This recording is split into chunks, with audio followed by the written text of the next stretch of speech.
So each REL is comprised of a number of alliances. The alliance that conducts this work that is hosting this webinar today is called the California Rural Partnerships Alliance. And it was developed to support and strengthen the ability of rural and rural-serving CCPTs to gather, share, and use data. All 30 rural and rural-serving CCPTs are members of the Alliance. And that, of course, includes all of you here today. And we'll continue to invite you to webinars like this one and conference calls and possibly also trainings as we move forward with our work. One element of our project is partnering more closely with a small learning community. We'll be sharing what we learn with the larger alliance, with all of you, on an ongoing basis to support overall data use in all the rural California Pathways work. The learning community includes 4 consortia. The primary partners are Tulare and San Luis Obispo, and the engaged learning partners are Kelseyville and Kern. So I'll now turn the mic over to Nidhi Sen of JFS, who will outline the content of today's webinar. Thank you, Mary. So at our last webinar in September, we discussed the value of regional data for cross-sector partnerships. We highlighted on some data use challenges and, sought to lay out the California data landscape for pathways, as well as shared a framework and a few resources for taking stock of data systems in use by K-12, post-secondary, and workforce partners. In fact, you will find a link in the chat box that will give you access to some of the resources that were shared at the September webinar. Based on the feedback that we received from that last webinar and our coaching with the small learning community, we decided to focus more on using data at a regional level for this particular webinar. We've heard a lot of challenges with getting and keeping all cross-sector partners engaged in conversation. In some places, workforce and business partners feel like the conversation is all about the K-12 and the community colleges. At other times, we hear that the community colleges feel like they have a different conversation than that from their K-12 partners. And in truth, this makes sense. At times, K-12 partners should get together alone or with community colleges before they connect with workforce.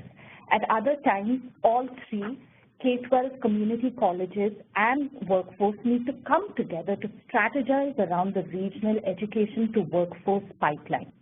And when you're hosting or leading cross-sector meetings about pathways, the conversation should be different. Today's webinar is an attempt to help model what a regional cross-sector conversation might look like, one that engages K-12, community college, and workforce partners. Our goal, therefore, in this webinar is to provide you with a forum to learn about 3 specific data systems and how they can be leveraged to support your pathways work at a regional level. Then we'll share a real-life regional scenario about pathways and have our panelists outline the relevance of their data system and resources to inform your regional work. Remember that the emphasis under the CRP Alliance is on regional cross-sector pathways. That said, we'd be happy to set up a separate training conference call or webinar with any of the experts on the panel today. The panelists this afternoon include Kathy Booth, who will present on CTE Launch Mode, Laura Coleman from the Centers of Excellence for Labor Market Research, and Ken Sorey, who will talk about CalPERS Plus. Now, we realize that this might be a lot of information, but we are really committed to strengthening your cross-sector regional work and wanted to share with you experts who are based in the K-12, community college, and workforce development sectors. The hope is that this webinar will help you better understand what a regional level analysis of cross-sector career pathways work entails and the kinds of regional conversations that meaningfully engage K-12, community colleges, and workforce partners might look like. Before we jump into the main session of the webinar, I want to remind everyone that we will be monitoring questions in the chat box on the right-hand side of your screen. We will also be administering a live poll to get some immediate feedback from you, and the link will be there as well. I'm now going to turn over to my colleague, Valerie Lundy-Wagner, to facilitate this afternoon's conversation and presentation by Kathy, Laura, and Ken. Over to you. So in terms of the overview, you can see on the slide today we're going to talk, like Nidhi said, about the regional scenario, data to inform this regional pathway. That's really what we're getting at. Talk about some next steps and what we're hoping to do if we have time at the end. We have this slated for an hour and a half, but if we finish at the top of the hour, we'll leave the last 30 minutes for sort of what we call an office hours, where people can just sort of pose questions to Kathy, Laura, and Ken, or those of us, myself, Nidhi, and Mary from the California Rural Partnerships Alliance. I did also want to note that we understand that while this is the California Rural Partnerships Alliance, some of the work we're doing, because it is in California, certainly applies to those of you who are not in rural areas. So we hope that you will continue to be engaged with this conversation, because much of what we're going to talk about will apply to you. In other cases, we sort of have the small learning community to really get at the heart of some of the rural and rural serving consortia issues. But for the most part, I think this will apply to everyone. So appreciate those of you who are not rural or rural serving being on here and participating. So as I noted, we're really hoping to use a real-life example, and I think someone put it well in sort of how can you use free statewide tools to answer common regional questions. And you heard Nidhi mention regional, you heard Mary mention regional. A lot of what we're doing here is really trying to focus on the regional level of conversation, because I know, multiple sectors are coming together in sort of pathways work, pathways that span K-12, community college, and other post-secondary institutions and workforce, and oftentimes the conversations become very sort of sector-specific. So we thought we'd go along with this scenario to think about as you think about questions related to education and training. So this slide right here really shows some basic questions in education and workforce that are relevant to sort of the regional level of conversation, right? So what jobs are in demand? How many people are employed? How much do those professionals earn? Is the demand increasing or decreasing, right? This is really sort of at the basics for a lot of the CCPT work, but also work that's happening in the CTE regional consortia and other sort of regional tables. The education questions I think are very familiar with most of us who are on this call, right, around, what do students need to be in these sort of pathways and these careers? What jobs can they get, in your region? Since we know California is a huge state, and what happens in Pasadena is not the same as what happens in Tehama, right? So, a lot of this, these are the type of questions we're hoping that you're already thinking about when you think about the regional work that you're involved with, and just want to make sure we're setting the stage. So as we look at this regional scenario, this is pretty generic that we've come up with, but that, from the feedback, again, that people really wanted to hear sort of what this looked like. So we have our scenario. It says, a consortium is wondering if they're producing enough allied health graduates to meet what they heard is a growing demand in their region. And as Nidhi noted, we'll have Kathy Booth, Laura Coleman, and Ken Sori each provide a little bit of information about how the data systems or portals they work with can help you answer questions that get to this scenario. And in particular, we have laid out 6 questions here that we think can be helpful in sort of fleshing out this scenario, right? So when you're thinking about your regional cross-sector tables, particularly those that are focused on data, it certainly makes sense to think about what the job market is for allied health. For those of you who had the pleasure of writing CTBT grants or any other sort of grants around pathways, you know that this is sort of a critical sort of the basis of where you're starting. Then we we're going to go into sort of how community colleges sort of fit into the allied health pathways world, and how that connects to the job market. Where are students both in the K-12 and in the post-secondary space? how are they fitting into this allied health these pathways? You know, to what extent can they be, those pathways be more developed to support the labor market need? Do students get jobs who are in these pathways in your region? And then we'll get to sort of come back to sort of the fundamental question, you know, is the region producing enough graduates? So we're hoping that that frames much of the work. And so right now, I think what we'd love to do is have Kathy tell us a little bit about CTE Launch Board and where it fits into these regional cross-sector talks and how it can help folks make sense of the regional scenario. Okay. The first question is, what is the regional job market for allied health? It's actually a complicated thing all in of itself. So the first thing is that often when educators are thinking about designing programs in CTE, they tend to default to the what they offer. And so we often start, well, this is the program that I have, and then you sort of think about jobs happening at the end of that pipeline. But in fact, if we're really going to be developing these regional cross-sector partnerships, we have to start with what the job market is, because that should shape every decision that we're making as educators, from what types of programs to offer, what the specific skills are that are taught in those programs, how many people we're trying to move through those programs. So this is always the first place to start. And the other thing that's also really important about this is that allied health is an enormous category.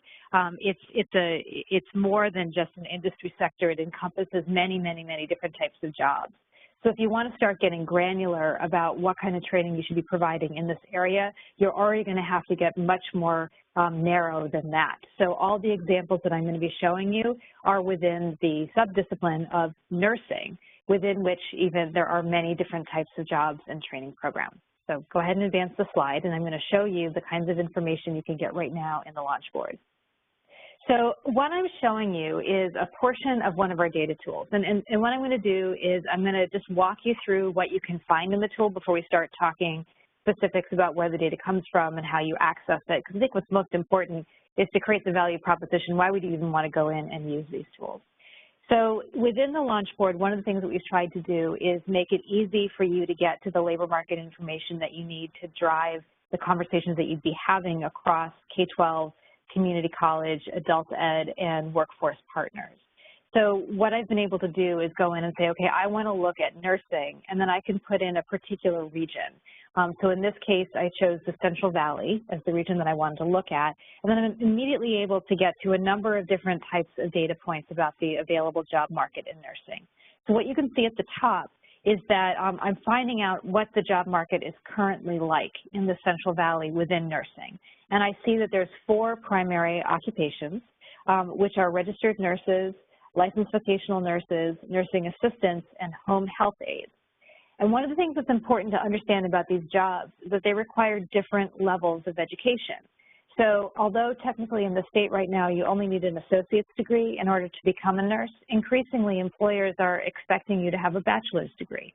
So what you see there is that to be most competitive in the job market, you need to be looking at transfer pathways. And you're able to see the number of people that have had jobs in the past and whether that number has been changing as we look back historically. And all those green arrows are very typical of what you see in all parts of the state, which is that we need more people who are working in nursing. And then as you went down the screen, you'd be able to find more information, namely how many jobs are projected looking forward. You can see both the 5-year numbers and how many jobs that would translate into new jobs every single year.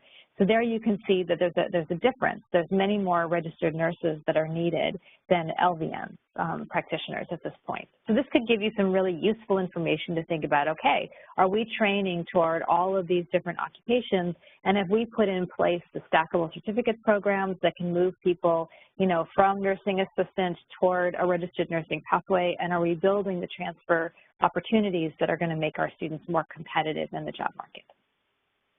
So then the next question would be, okay, so if this is what the job market is looking like, how are we doing in providing the supply of trained workers to meet that demand? And this is another question that you can answer in the launch board. So we've got a section called the Program Snapshot Report, which we co-developed with practitioners, and especially people that weren't researchers. And we said to them, if you wanted to find out more about how to build regional strategies, what are your questions and how do you want to see the information? And what people said is basically, well, we've got questions and we want simple answers. So what we've done is we've put together a list of about a dozen of the most common questions, and then just given you a straight question and answer format with visualizations. So, of course, the first question most people want to know the answer to is, well, where are students taking nursing courses in the region? So here you can see we're looking at, again, the Central Valley in the area of nursing, and we can see that there's almost 5,800 students that are taking courses in the 15-16 academic year, and they're doing so at 11 colleges. And if you look at that bar chart, you can mouse over it and you'd be able to see exactly how many students there were that were enrolled in all of these different colleges in the Central Valley. And that can be a great way to begin knowing who you want to get on the phone and talk to if you're just trying to figure out how to coordinate programs, or if you're wanting to get a sense of the total volume of students that are being trained across these many, many different providers. So then, that's great. We know how many people we've got into the pathway, but the question is how many of those students are actually getting to the end of those programs, which particularly in health is really important. There are some occupations where people are able to take just some courses in particularly a community college context, especially if they already have work experience and are able to go from there directly to the job market. But we know in health, completion makes an enormous difference in whether students get jobs in their field of study and if they're going to be successful in those jobs. So here's another question in the snapshot, and the question is, are students succeeding? And what we're able to do is see a comparative list of the number of degrees and certificates that are coming out of those 11 schools that were offering nursing-related programs. So we can see that by and large, these 11 colleges are producing associate's degrees, which is good, because if you think back to what we saw about the job market, we know that it's going to be those higher level RN posts that people are looking for, and what would be even better is if they transfer so that they become more competitive. And then you can see that the next largest grouping are locally issued certificates. These would be very low unit certificates. That's probably going to align with more of those assistant level positions that we saw down at the bottom of the options of what was growing in the region. And then we see that we do have a small number of skills builders. Those are those students that come and take 1 or 2 classes in order to be able to up their skills, but that's a relatively small proportion, which is probably good because it's health. So I'm noticing that John Werner has asked a question, well, what about adult ed? So that's really important. In a moment, we're going to talk about all the ways these different tools are constructed. Right now, the one that I'm showing you is specific to community college data, because that's where there is a complete data set that's currently available for the launch board. We have just begun the construction of a new tab that would wrap in adult education participants. We have a data sharing agreement with CASAS, which is gathering all of the data for adult education for the state adult education block grant. And we will have an additional tab that's specific to adult education. We just got that data file about a month ago, so we expect to have that information online by spring. So then the question is, okay, so, of those successful community college students, how many actually got jobs related to nursing, which is what they studied? So I'm now showing you a different portion of the launch board. This is the Strong Workforce Program tab. This is a simple set of metrics that can be really helpful if you're just trying to get a snapshot of what happens to students who enroll in particular program areas. Once again, I've selected Central Valley Nursing, but I could go in and I could select something more granular, like I could choose Bakersfield College and look just at their RN program if I wanted to. And what you're able to see here is answers again to some of those questions, so that we can see that in that the year of 13-14, there were 1,200 students that got a degree or certificate. So that's a fair number of graduates that are being produced. And then we can see a lot of information about what happened to those students. We can see that a relatively small number of those are transferring, only 157, which may mean that their nursing graduates are going to be less competitive over time as employers expect more bachelor's degrees. We can see that almost all of those students are employed, certainly by a year out, which is what the 4th fiscal quarter means. So we get to 81% of those students ended up in jobs. We can see that 100% of those students ended up in a job closely related to their field of study, which is a great data point to have, because that's what you're hoping for. Then we can see a bit of information about other elements of their performance. So we can see, for example, that most of those students boosted their earnings by 122%, which is very impressive. It's a wonderful story to share with your potential students or with your boards to talk about what a difference this is making in the lives of people in the Central Valley. And you can also see what proportion of those students end up making a living wage. So we're at about 2/3. In health, there are many jobs that get you a living wage, but at some of those lowest level assistant levels, they're barely paying minimum wage, and that probably is accounting for what we're seeing. So then the question becomes, is the region producing enough graduates? So this is the tricky thing. And later on, Valerie is going to show you a slide where she literally took numbers about the number of students that graduated and then put them in a spreadsheet with a number of job openings. And that is, that works pretty well in areas like health. So we can do a quick and dirty and say we're not getting enough nursing graduates because we saw that there were over 3,000 job openings and there were only about 1,200 graduates. And we know this is a field in which the community college credential makes a really big difference in whether students get jobs. And we have a good sign in that the students having more associate's degrees and certificates, which aligns with the level of educational attainment that employers are expecting. But this does not work so well in a number of other disciplines. So for example, in automotive, a lot of students do not complete the community college degree or certificate because what's most valued is an industry certification, and they might be able to get that without completing the community college program, so the number of graduates doesn't align neatly. There's other places that are cross-disciplinary, like when you look at the intersection of business and IT, where there may be a number of different programs that are training people to be able to do this type of work. So one of the things that we have to do is figure out how we're going to balance all of these different data points when making decisions, and Laura's going to talk a little bit more about this, but you can use the launch board to get a quick and dirty to see if you're even in the ballpark for the number of skilled workers that are needed. So I see that Lori has a question. She says, does the launch board require you to gather all these data for each health-related profession, or is there a way to look across all health-related professions? You can look at every program area that's offered. If we were to put all allied health in one box, you would have to scroll for like 15 minutes to get to the bottom of it because there's just going to be so much information. But you could go in and look for clusters of areas. So generally that would be things like the cluster of nursing. You could probably do dental as another area. So there's ways that you would group it, but there's just trying to do the entirety of supply and demand when you're looking at allied health wouldn't make sense because the way that you train to be in dental is really different than what you do to be a medical assistant.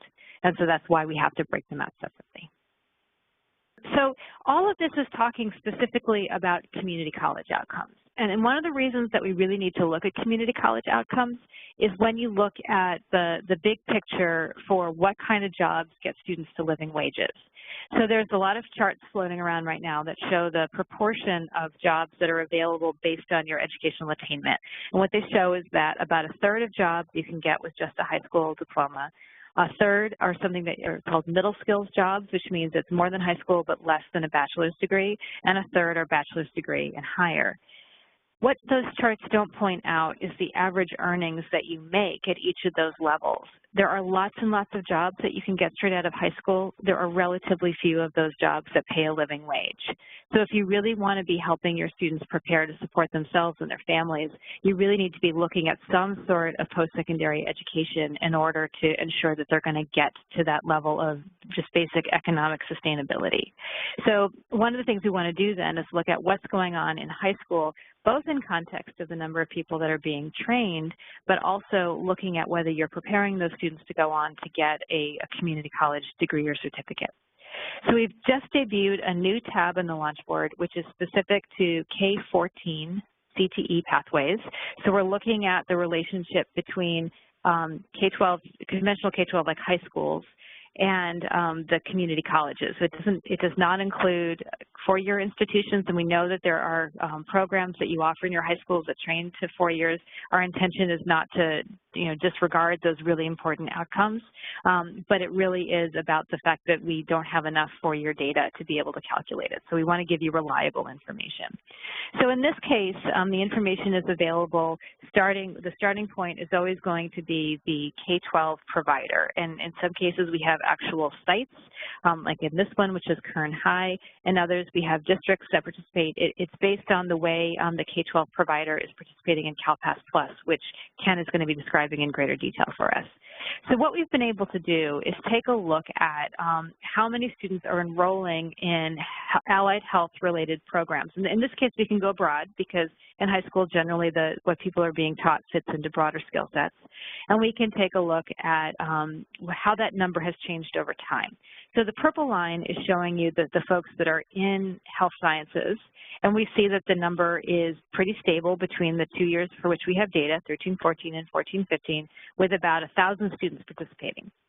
And what's interesting about that is if you look at the green line, which is showing you the number of non-CTE students that were enrolled in Kern High, and you can see that that number has been steadily declining. So the fact that the nursing program is staying constant and at a relatively high proportion of overall high school student enrollments is pretty impressive.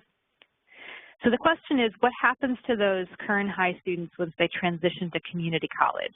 And one of the things that we want to do is we want to understand whether those students showed up in community college at all and whether they stayed in the related pathway. So I apologize, it looks like these two graphs are swapped. So I'm going to start with the one on the right-hand side. So the first question is, how many of those students that took health in high school ended up enrolling in community college? And what we're doing here is we're just looking at students who took 2 courses that were flagged in the same CTE pathway code, which is a common way of tagging courses in K-12. So these were 2 or more health science and medical technology classes. So from that, we can see that around 30% enrolled and then in community college within a year. And then if you look over time, it looks like that number is increasing slightly. So it looks like the college going rate is pretty good. We're getting up to about 40% of students that take allied health in high school are enrolling in a community college within a year. And you'll see that those numbers are higher than non-CTE students, that's the green line. So this appears to be a good way to engage people and get them enrolled in community college. So then if you go over to the left-hand side, the question is, of those students, how many actually got through 8 units in a related pathway? Meaning, did they take 3 classes in some sort of allied health topic? And so we're not even at nursing, now we're just at allied health. And what we see is that the percentage of students is relatively low. Less than 20% are able to make any meaningful progress in an allied health pathway within their first year when they get to community college. And that's the kind of thing that you should be discussing as part of your regional group. What's going on that we've got all of these students that are interested in allied health. We've got a fair number that are making it to community college, but once they get there, they're not making progress.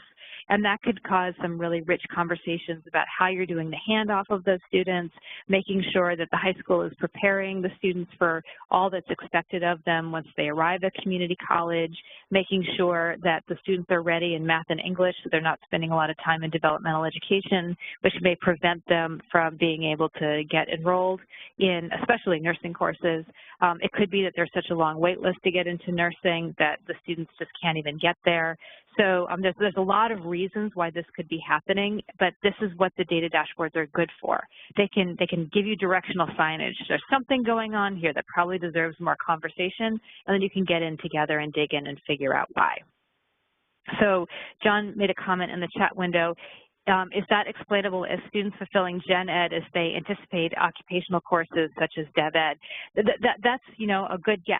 So you could speculate, but this is going to be much richer if you then take this question and go ahead and follow those students through. Go and have some focus groups with the students that were part of your allied health pathway in high school and ask them what happened to them. They're going to give you information. You could even, exchange unitary data between institutions and track them through the college's data system to see what happened to them, to look at their assessment scores.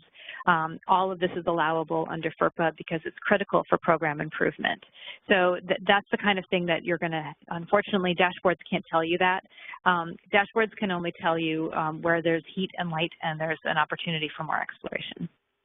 So this has been spelling out that question of what I just said, but it gives you a chance to be able to dig in and try to figure out what's going on in those pipelines.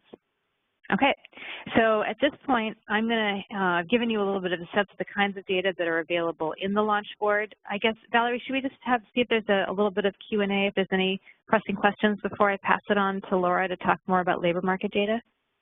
Thank you so much, Kathy. And yes, if anyone has questions at this point, we'd love to try to keep the conversation around sort of people thinking about these regional conversations and try to potentially use more of the office hours sort of at the back end of this webinar to get into like the nitty-gritty about launch boards, since Kathy, as you probably all know, is like an expert on it, and it's big and vast.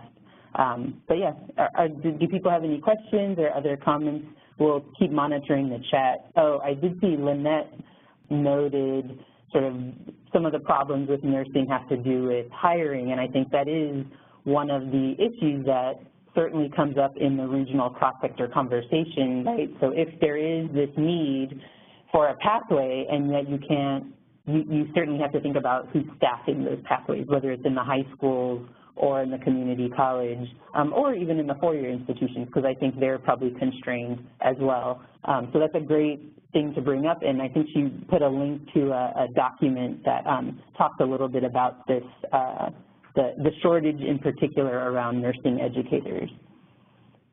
And I think that for CNA, this is one of those places where you can make a decision about whether this could be offered at the high school and not at the community college, because if we look at the labor market data, it's saying that in some cases you don't need to have that much of an education.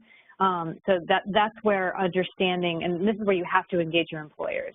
Is that really how they feel? Would they be willing to hire someone into this position if they had just done training in a specialized program in high school and then perhaps passed some sort of licensure or certification? That's where you're going to be able to start having some creative conversations about solutions. I'm going to turn it over to Laura. So Kathy has just presented on the CTE launch board, which really sort of helps toggle that space, or can be used to toggle the space between K-12 and the community college. And it certainly, as you saw in one of her first slides, includes information on labor market data, but there are other resources out there. And so we have Laura Coleman from the Centers of Excellence for Labor Market Research. And Laura, before you sort of jump into the scenario, I wonder if you could make sure to tell folks a little bit about the Centers of Excellence sort of overall. I think oftentimes on these calls we end up with a lot of K-12 sort of focused folks who are not necessarily familiar with the Centers of Excellence or who they interact with. And so if you could share a little bit about that, I think that'd be super helpful. So thank you, and it's great to be here. So yeah, sure, a little bit about who we are and how we are sort of where we're placed in the sort of labyrinthian community college system. So the Centers of Excellence for Labor Market Research, or as we call ourselves, just COE, are a group of workforce researchers that are funded through the California community colleges. We're regionally based, so we have 7 regional directors responsible for responding to regional groups of colleges, as well as doing regional research and individual college technical assistants for workforce research. And then my position is as the statewide director to do statewide research and also to help facilitate the program of 7 different regions moving forward. So how we work is that we're attached to, like I said, a region, and that can mean as many as 29 colleges or as few as 8 colleges that are in a region. But all the colleges organize around these regions and have certain functions that they are mandated to coordinate on, and so it makes sense then that we align how we're set up to them. So I'm going to talk to you a little bit about sort of external data sets. And so Kathy talked about occupational employment data. You saw that she pulled up a screenshot of nursing-related occupations in the launch board and said this is sort of, sort of the quick and dirty, give you a sense. We do encourage people to look beyond just that because it is a really nuanced analysis. And of course, I would say that because I do it full time, and if I didn't say it, I wouldn't have much job security. But it's actually true. It's more, I would like to be able to talk to college and K-12 partners and say I have, I just need to look at one number and then I can tell you what to do. But that's not it at all. It's extremely complex. And it's more about layering data sets and layering data and information and then drawing from that than it is about just using one piece of information. So what you see on the screen right now is the related occupations that we would attach to nursing programs in the community college system or in a pathway, and the basic elements of employment data that could come with it to help inform, is there a need in your region or area. So what we look at is what level of incumbent workers are in that specific region, and continuing with Kathy's example, I chose the Central Valley, which I believe is around 15 counties in my definition. So if you look at these numbers, you're seeing across the 15 counties, 27,000 nurses. Are currently, those are 27,000 residents of Central Valley working as registered nurses. So that's an important number because if you're thinking about an incumbent workforce, especially if you're thinking about pathway, moving home health aides and nursing assistants into longer term or more education pathways, you need to understand how many are currently working in those positions. And then 5-year change, that's going to be a number that indicates job growth. So those are new jobs being created. Those are employers actually adding to their employment roles, or projected to add, to their employment roles. And then the rate of growth, so that's a simple calculation of the rate of growth. And it gives you a sense of pace. It doesn't necessarily indicate, it's relative to the size of the occupation. So looking at this one, home health aides looks amazingly high, and I didn't notice that when I put it in. But that, in particular, that occupation is, it grows quickly because of the low pay and most likely part-time nature of that work. However, it's a relatively small overall, so 80% is not. It's a relatively small number when you look at 14% for nurses, and it already is, almost 70%, not quite 80% higher than the growth for home health aides. So the final thing that we look at is growth plus replacements or growth plus separations. Both terms mean essentially, or grouped and are called and referred to as openings. And basically what this is calculating is the non-new job growth. So these are jobs within that current employment data set that become available to new workers in the occupation because someone has cycled out of that occupation. It's not about moving from one nursing assistant job at one employer to moving to the next nursing assistant job at a different employer.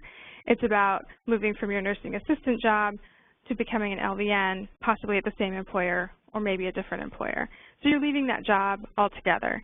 And so it attempts to measure the number of positions that will be vacated for that reason. It also calculates in retirements and other ways that people separate, or other reasons people separate. So one of the other layering of data areas that we encourage people to look at when they're making decisions about which programs to pursue or to invest in is certainly looking at what are the wages being paid in that occupation now to workers in the occupation today. So we usually use a wage range, and we kind of, we'll say if the 25th approximates usually an entry-level wage, the 75th is sort of a more experienced wage, but it's not determined by that, right? Because some employers pay more than others, and so they're not really specifically entry and experience. But we we sort of make that assumption based on how wages increase over time generally. So here you can see those same occupations, you know, moving up, and then you can see as you look at these different occupations, if you were to follow this pathway, what the potential, you know, with time and education for wage increases or salary increases over the length of a career might be. And again, showing that typical education requirement. The typical education requirement can be a little controversial. So it's assigned by the Bureau of Labor Statistics, which is national, and it doesn't always reflect what the state's requirement is or what an employer trend is. So, which is why for registered nurses, we know in California that an associate's degree education is all you need in order to take the exam. But Bureau of Labor Statistics is saying that typically a bachelor's degree is required, and Kathy referenced this as well. We're seeing employers encourage people to either come with a bachelor's degree or have plans to move from an ADN nurse to an BSN nurse. And that's really very few occupations do that, but that is one that's in flux right now. Oh, sorry, somebody asked a question about where that data is coming from. So right now, that data that I pulled is coming from a proprietary data source called Economic Modeling Specialists International, which uses publicly available data but then does their own projection modeling. But it tracks pretty well with the numbers that we get from the Employment Development Department, and they're using as their base a lot of the same data that the Employment Development Department is using to do their own projections. The next question is about how do they align to job placement and earnings. And so this is an area that our regional directors get in as they kind of prepare data for colleges to consume. So we certainly want to give an external view, and that's the data that I just talked about. What's going on outside in the labor market, not specific to, you know, one institution. They're actually it's a really objective data set that I just showed you. So what we're layering on is information that colleges can use about our system or about their own regional colleges or about their individual colleges to complement that external data so that they're seeing a more well-rounded picture of the labor pipeline for this job. So when we looked at, what we'll look at are two post-education type data sets. This first one is, did the student get employment or find employment in the field of study? That's really important for us to know, because as we develop our programs, we're pretty sure that we're training to the right occupations and that the student is prepared to go entry level into a specific occupation. But we don't know that until they tell us that they are working in that job.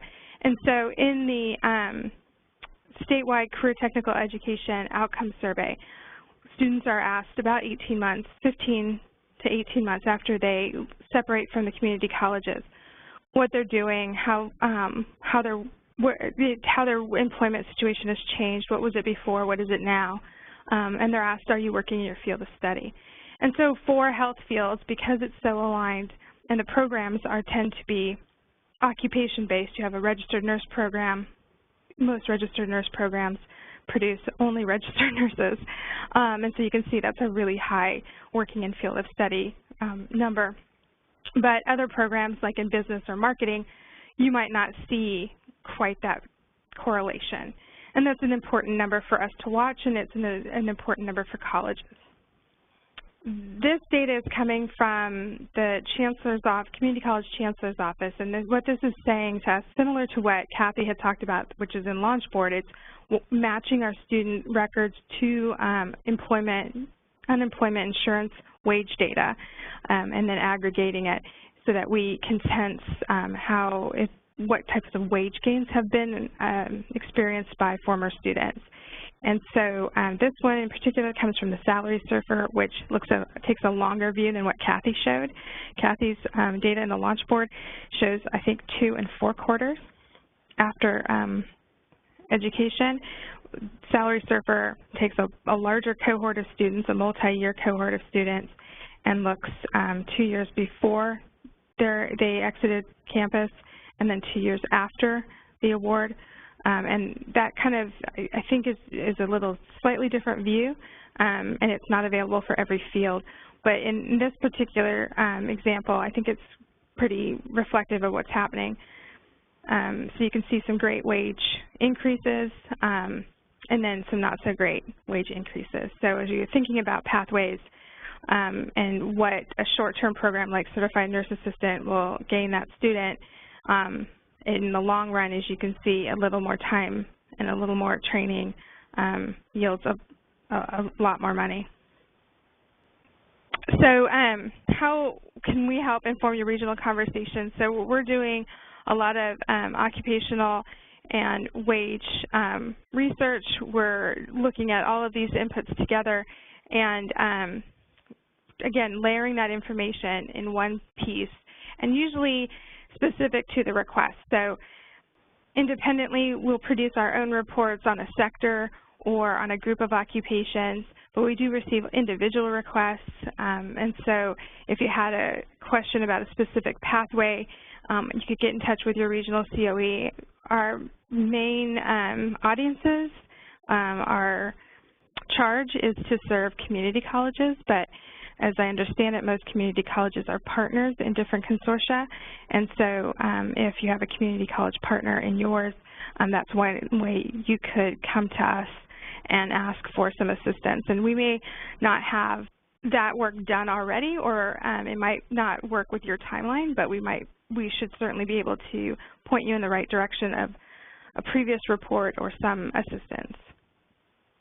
Thanks, Laura. Hey, I have a question for you. So for those folks who have a consortia where they have multiple colleges, in theory, they should have the same COE, like regional representative. Can they sort of do a group ask for you that can help inform their regional work?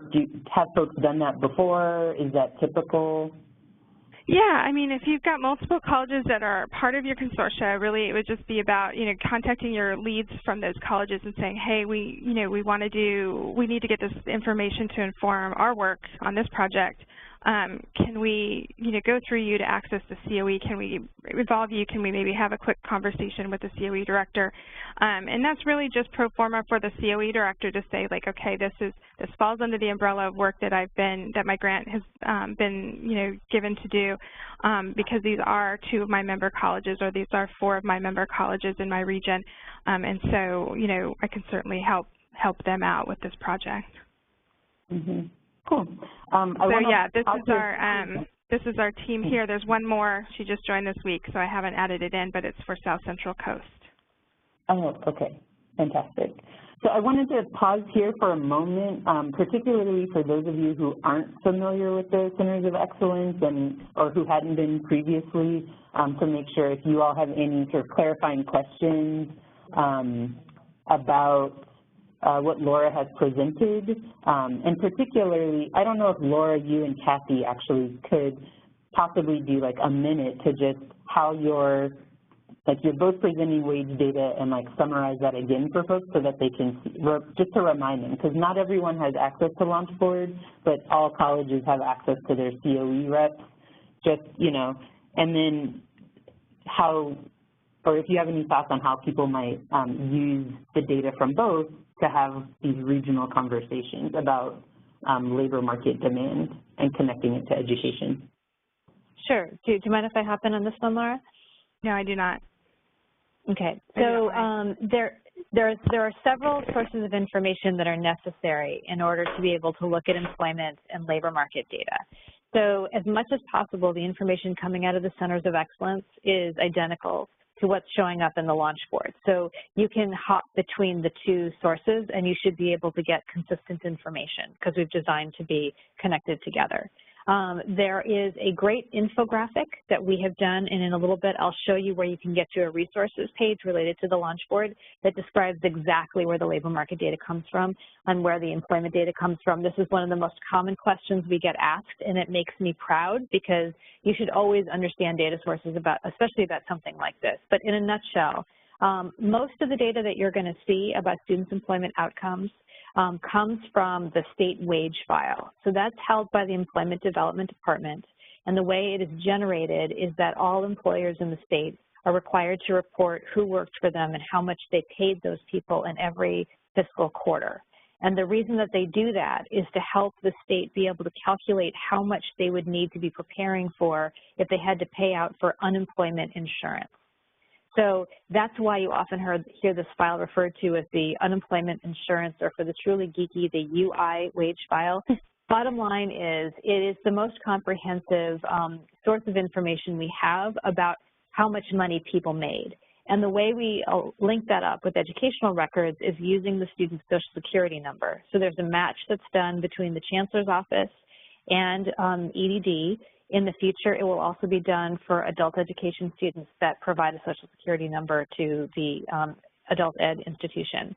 And based on that, we can say, okay, this is the same John Smith, and they were paid, exactly $8,412 across the 2 employers that had hired them during any particular fiscal quarter. So right now we can get, at least out of the community college system, a match rate of over 80%.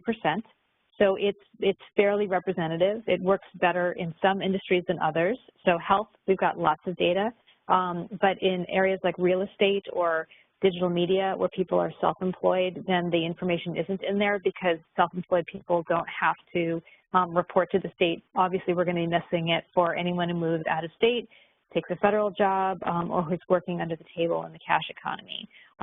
So there's some limitations, but it's still, again, about 80% of students. It becomes much more problematic with adult ed, where we have fewer Social Security numbers and are unlikely to have a lot given the political climate. Then the second source of information, which is very supplemental, comes from a survey that goes out to former community college students that either completed a degree or certificate or took about 3 courses in CTE. And that survey helps us understand the information that comes from the state wage file. Like, did the student get a job in their field of study? Did they have 1 job or 3 jobs? Were they part-time or full-time? A lot of other contextual information.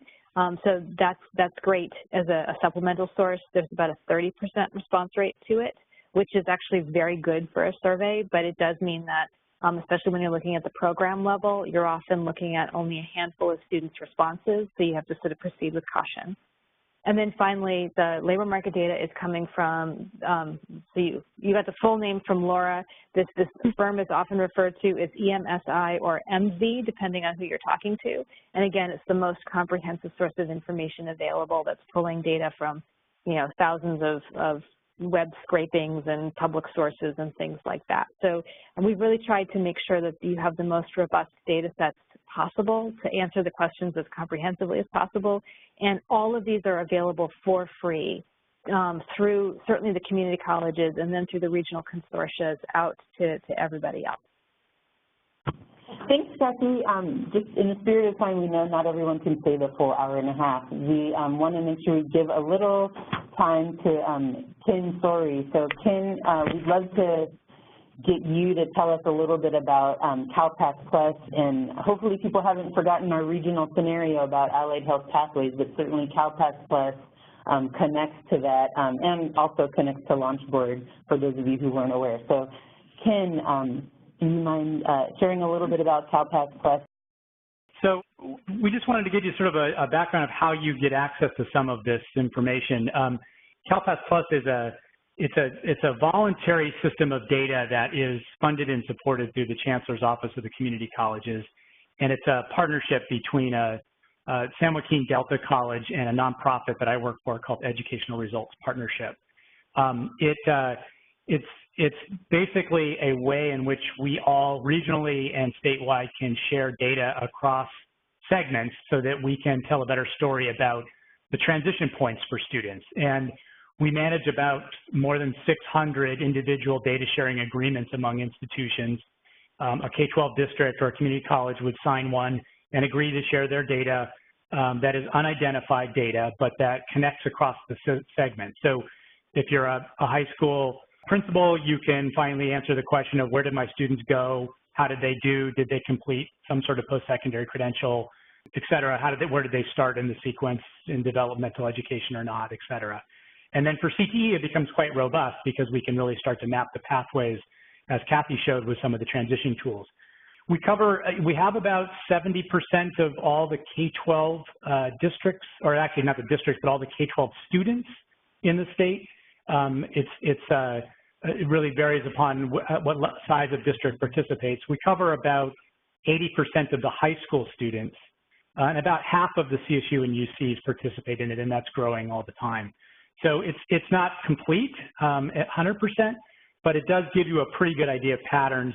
And even with things like when we show transitions to community colleges, it even connects to National Student Clearinghouse so that you have a complete picture of things like transfer students to universities, whether in-state or out-of-state. And then it also houses the same data that Kathy mentioned about matching with employment development departments and MSI.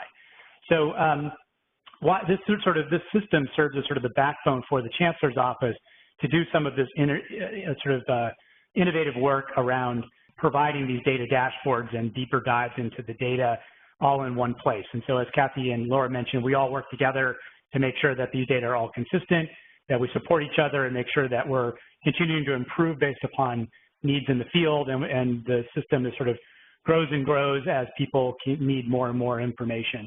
All right, I'm just going to quickly show you how would you join and how would you find out who's a member of CalPERS Plus. So on the main website, you'll see that there's a series of blue tabs, each for different levels of the participating institution. So under the K-12 tab, you'll see there a list for member list.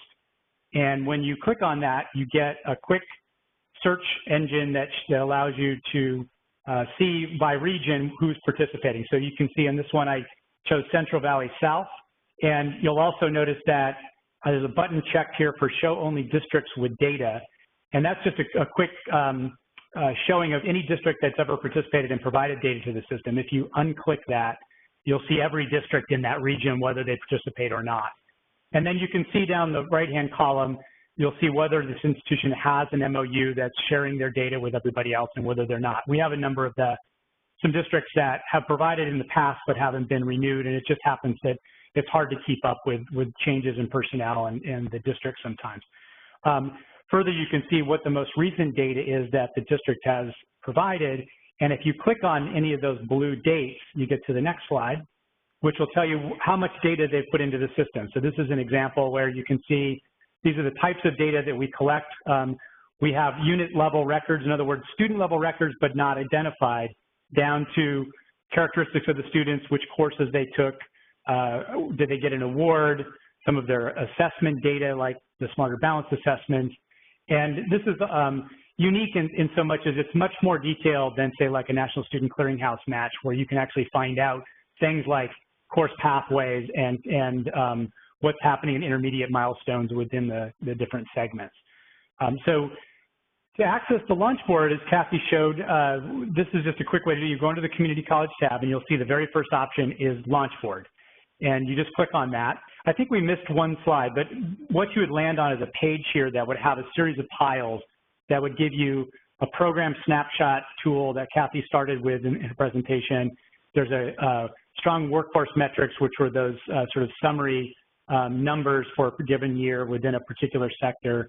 And then there's several others like guided pathways and the K through 14 transition tab. This is an example. If you clicked on that button, you get to where you would organize how you want to see the data. So this is, you can look at, broad sectors. You can get down to specific programs that are underneath the broad sector.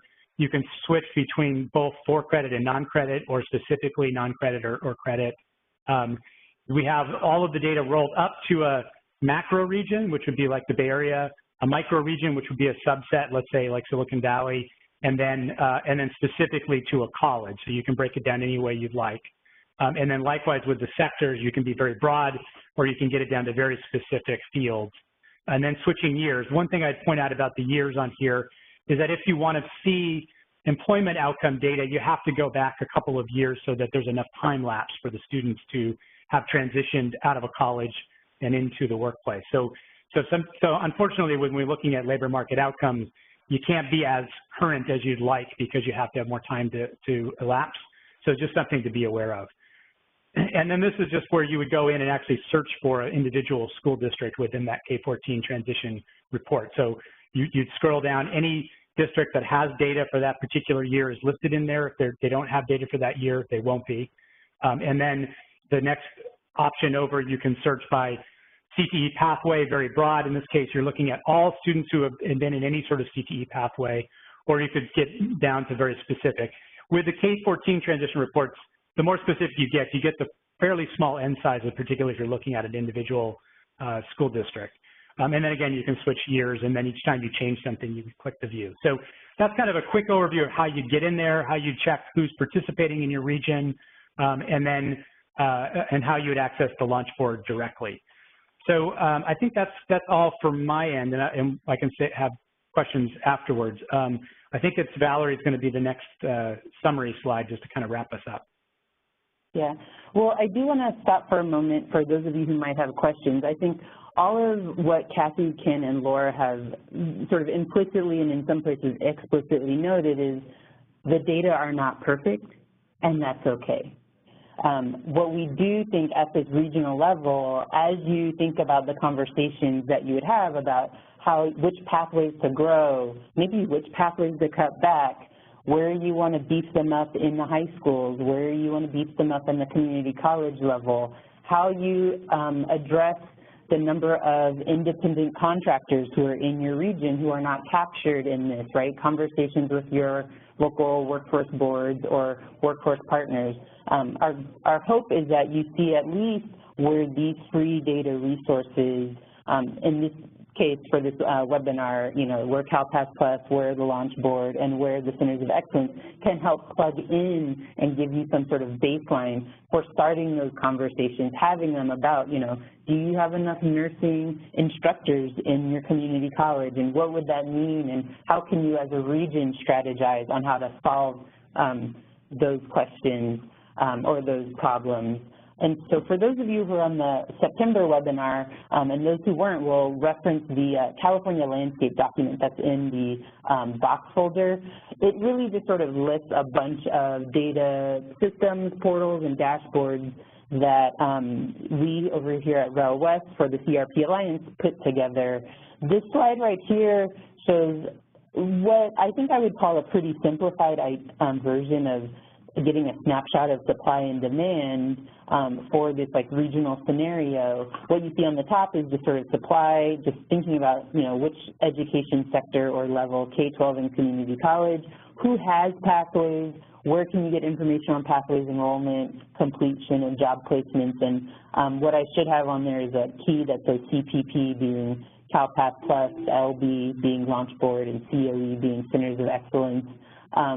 And then on the bottom half of the slide, the goal will be also to fill this out a little more in terms of, if you were looking at job openings, all of these, or a couple of these would potentially have some information. And when you're trying to look perhaps at some more granular information on the demand entry-level openings, where you would go. So this slide is not anything written in stone, like it says on the bottom. It is a work in progress, but I think our goal is to probably reformat this and put it in a different way, but to go over what all of these different data resources that are available in California, and particularly those that are free, how they can help you in your regional cross-sector pathways work, start answering questions more efficiently and effectively, and as I started, keeping all of your cross-sector partners engaged because you're keeping it at a level that is meaningful to them.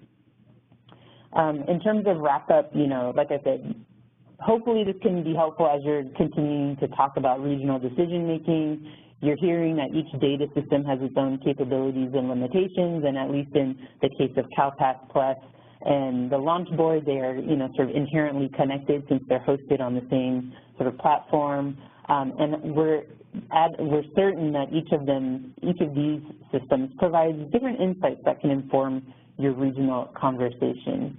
I want to thank our presenters, Laura Coleman from the Centers of Excellence for Labor Market Research, Kathy Booth from WestEd, who spoke about the CTE Launch Board, and Kim Sorey from Education Results Partnerships that does the bulk of the work, I think, for CalPERS Plus. We appreciate you being here, and for those of you who stayed the full hour and a half, super appreciate you all for staying.